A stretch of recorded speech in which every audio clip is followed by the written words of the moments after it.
श्री गोपाळ कृष्ण भगवान की जय। लीळा नंबर 12। दायंबाची इंद्रवणी। दायंबाला खरूच झाली होती, ते फार खाजवीत होते। ते पाहून सर्वज्ञ म्हणाले, खरूच खाजविला तो विरक्त। सर्वज्ञांना तेल उठणे लावून झाले, मग आंघोळ करीत होते। दायंबा तांब्याने पाणी टाकत आणि बाईसा श्रीमुकुट चोळत सर्वज्ञांचे स्थान झाले। बाईसा वस्त्रे आणायला गेल्या, सर्वज्ञांनी वस्त्रे परिधान केली।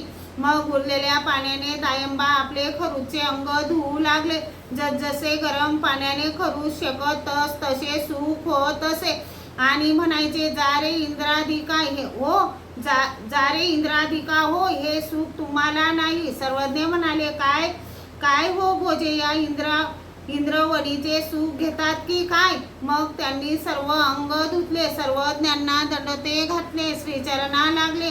मग सर्वज्ञांना ज्यावेळी आंघोळ घालीत त्यावेळी सर्वज्ञ म्हणायचे, बाई भोजे अशी इंद्रवणी ठेवा। बाईसा पाणी ठेवायची, ते अंग धुवायचे, तेने करून त्यांची खरूच गेली। श्री गोपाळ कृष्ण भगवान की जय।